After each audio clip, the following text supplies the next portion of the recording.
The Darkun wasn't a ship. It was a message. From orbit, it resembled a hooked blade, curved, obsidian, bristling with weapons too ancient and efficient to be anything but ceremonial in their lethality. It loomed at the heart of the Graal Dominion's fleet, tethered not by thrusters, but by reputation. Commander Selene Ward stepped from the shuttle into the docking bay with her spine straight, her expression unreadable. She wore no weapon.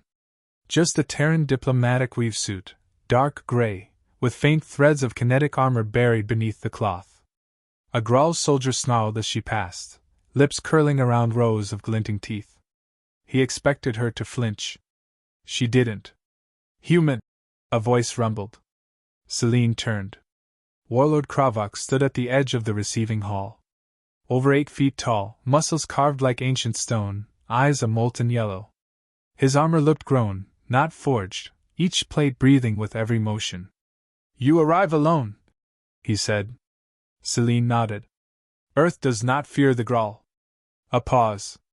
Then he laughed, a short, sharp bark. "Fear is wisdom. Not when it becomes a leash." He watched her a moment longer, then gestured forward. "This way, pray." The summit chamber was built for intimidation. Spiked beams. Angular stone. No chairs. Only a raised circular platform at the center, where Selene stood alone, facing Kravok and 7 Graal chieftains. "We offer Earth protection," Kravok declared, his voice echoing through the room. "You are young. Fragile. Full of ideas that break under pressure. Accept our guidance, and survive." Selene's reply was measured.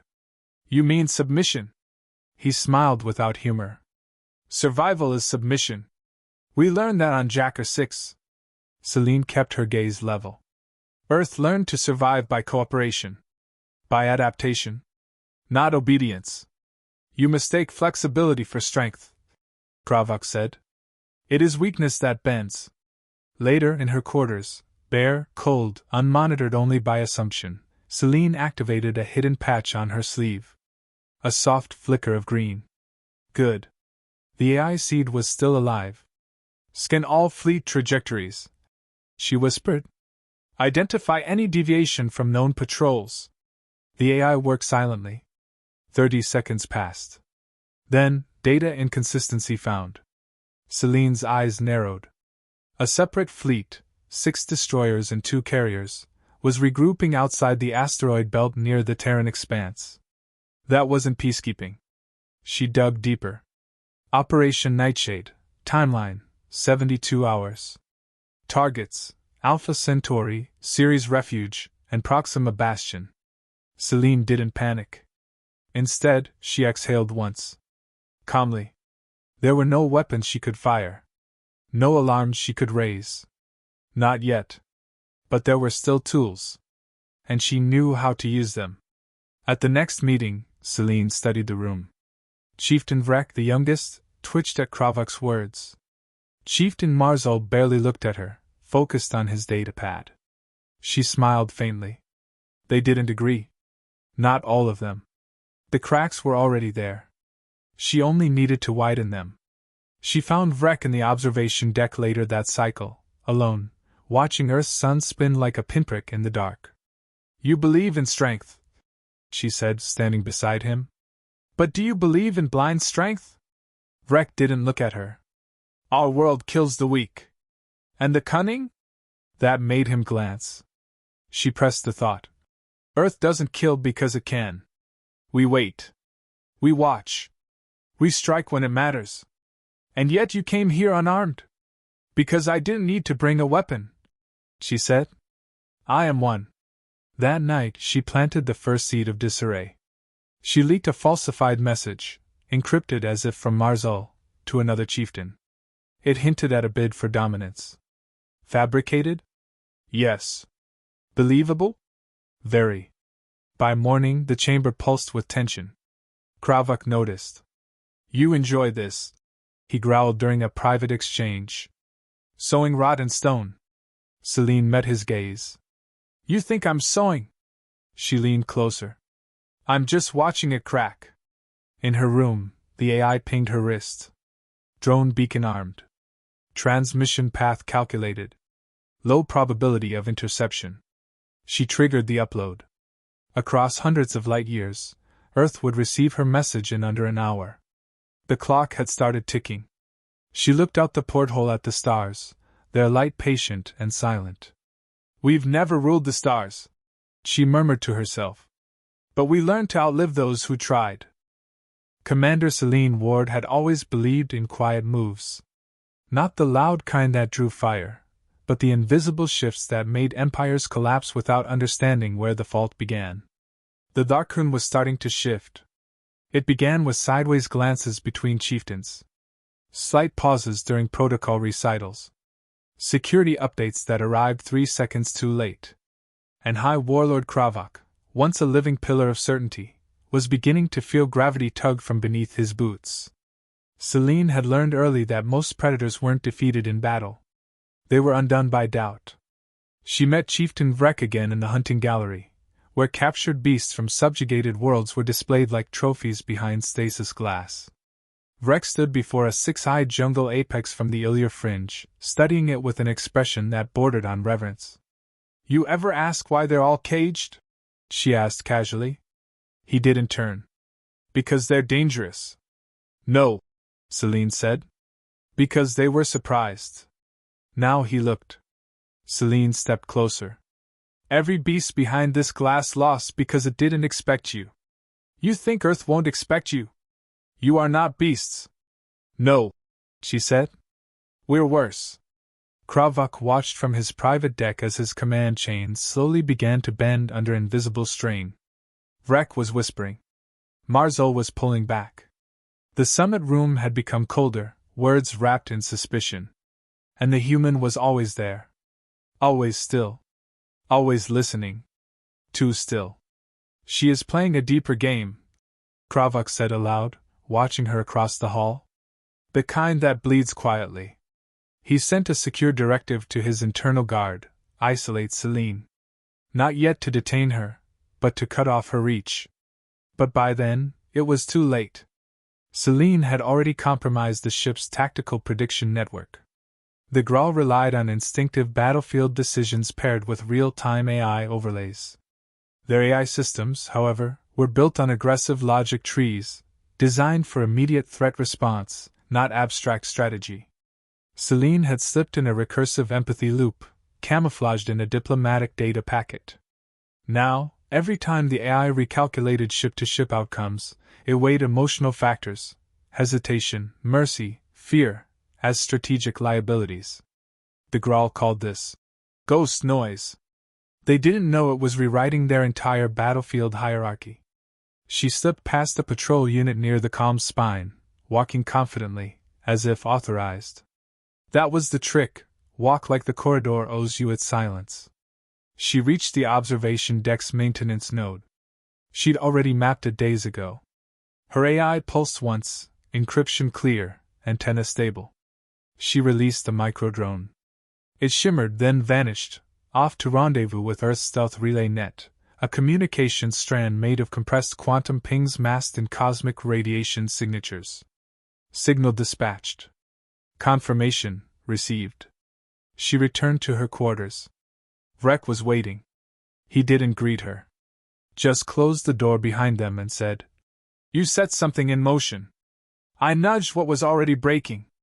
Vrek's fists clenched. "Marzol challenged me this cycle. Claimed I was compromised." "You are. By logic." He growled low in his throat. Selene moved closer. "You believe in the strongest surviving. But humans don't survive by being the strongest. We survive by making the strongest question everything they are." Meanwhile, Kravak prepared Operation Nightshade. Fleet formations moved into their final staging positions. The first wave would strike Earth's colonies with surgical precision. There would be no warning. No broadcast. Just ash. He personally loaded the targeting matrices. He would remove the human infestation before it metastasized. Before it could do to the Graal what it had already done to his flagship. But then the flagship's tactical map glitched.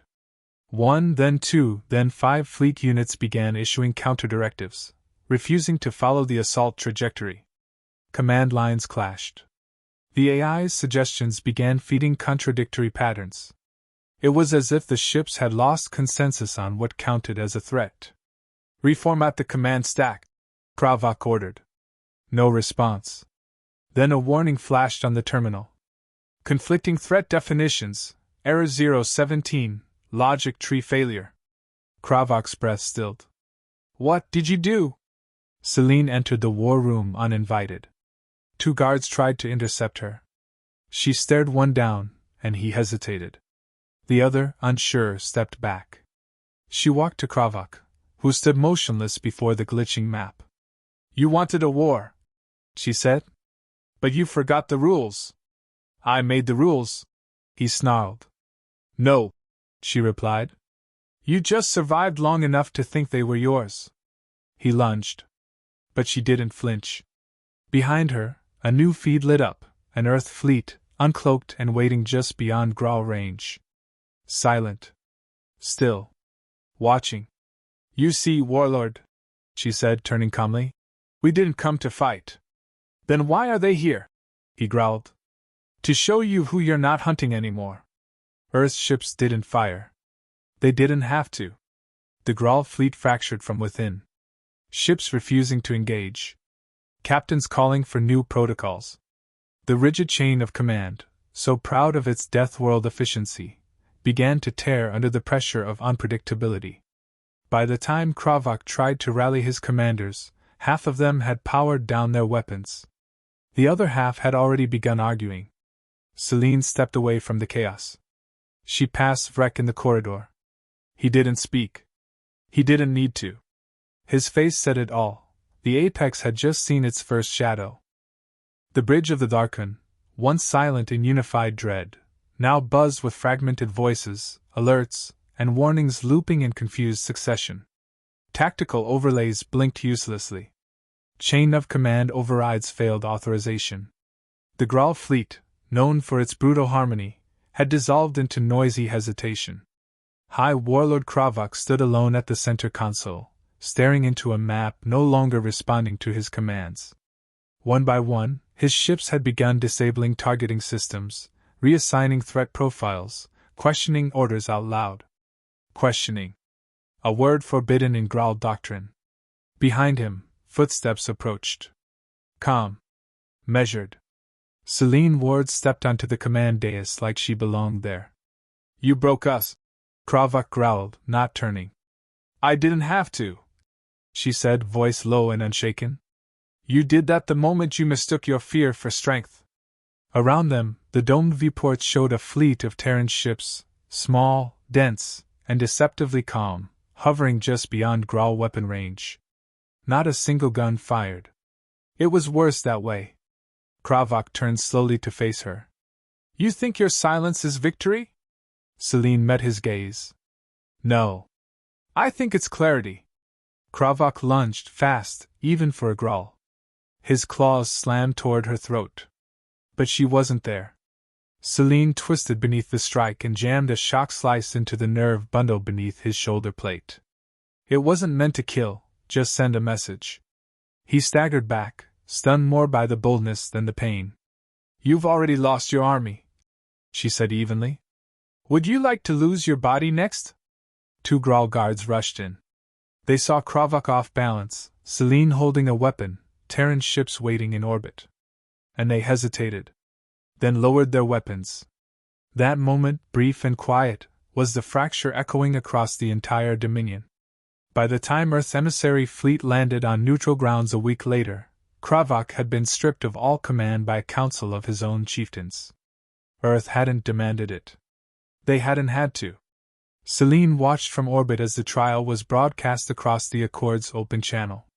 Not a military tribunal, an introspective reckoning. The Graal had never questioned their nature until they saw it unravel. "You let them live," Breck said, stepping beside her at the viewport. She nodded. "We don't kill when we win. We let them carry it." He said nothing for a moment. "That is crueler." "No," she said quietly. "That's human." Kravak was imprisoned, not in chains, but in a glass chamber beneath the Graal capital. Not as punishment. As reminder. He lived to witness every reform. Every alliance. Every message acknowledging Earth as an equal. He roared daily.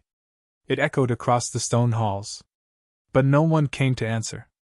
Earth was offered full dominion status. A throne beside the old powers. They refused.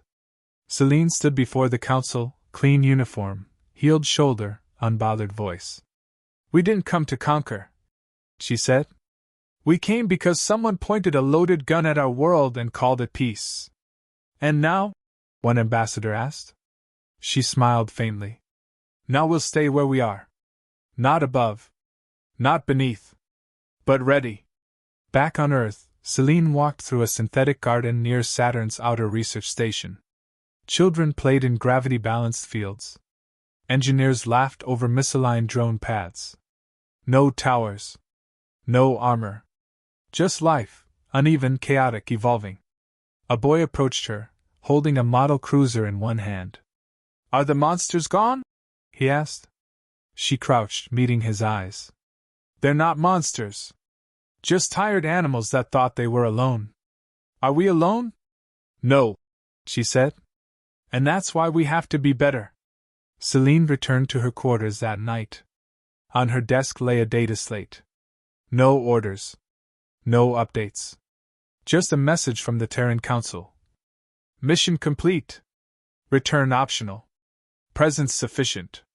Presence. Not dominance. Not occupation. Just the fact of humanity. The unignorable weight of a species that learned to survive by never accepting what they were told to be. She looked out into the black beyond the dome. No empires ruled forever. Not even those born of Deathworlds. But humans, they didn't want to rule. They wanted to remind the stars. Whatever you are, wherever you evolved, if you come with conquest, we'll be the chaos you didn't calculate.